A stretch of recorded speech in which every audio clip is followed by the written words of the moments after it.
Lesson 13, final destination questions.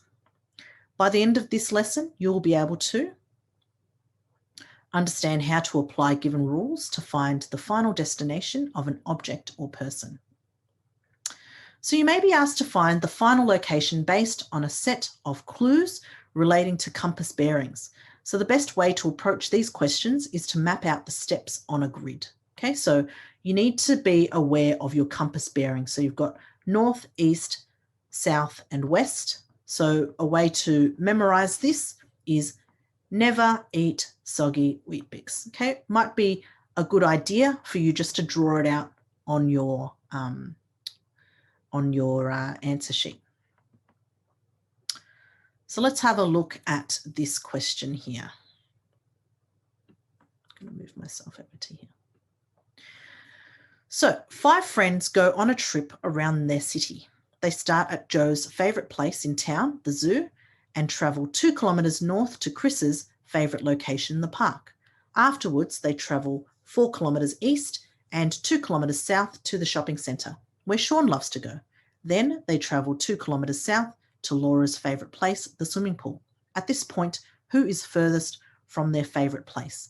Now, what I would suggest is to draw out a grid for consistent spacing, because if you just start off somewhere, Joe's favourite place might be here, and then you travel 2 kilometres north, and then you travel 4 kilometres east, and then 2 kilometres south. Well, you won't be able to space it out correctly, and sometimes the answer is just within one grid, one grid point. Okay.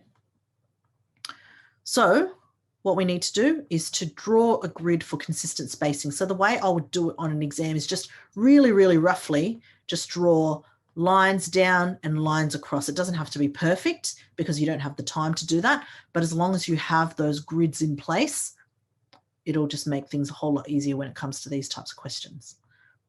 Now, let's have a look at this specific question. Then you add information to the grid, one piece at a time. So they start at Joe's favourite place in town, the zoo, right? So you'll just have Joe there.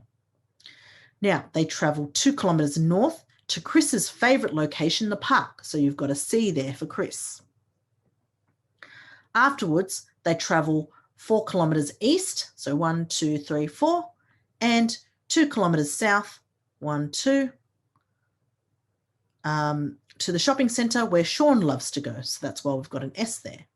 Then they travel 2 kilometres south to Laura's favourite place, the swimming pool. At this point, who is furthest from their favourite place? So because we've mapped it all out on a grid, we can clearly see that the person who's furthest from their favourite place is Chris. Okay, B. Very good. Now, what I want you to do is to complete this question. So I want you to quickly draw a grid in your book, and I want you to answer these questions, or this specific question.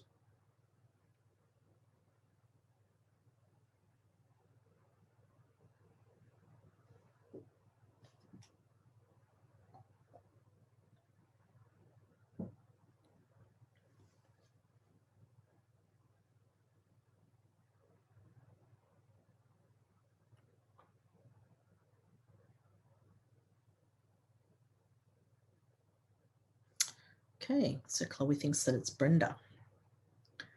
And Moore thinks that it's B as well. So let's have a look. All right, so Charlie travels. So let's add Charlie in here.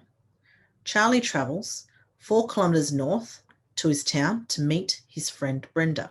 From here, the 2 friends drive 5 kilometres east, 1, 2, 3, 4, 5, to meet Peter.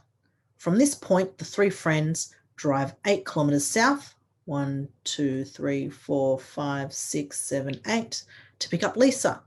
From there, all of them drive 4 kilometres west, 1, 2, 3, 4, and finally 8 kilometres north, 1, 2, 3, 4, 5, 6, 7, 8, where they complete their daily drive. Who is the closest to their home? So it's B, Brenda. Very good. All right, so now you should now be able to apply given rules to find the final destination of an object or person.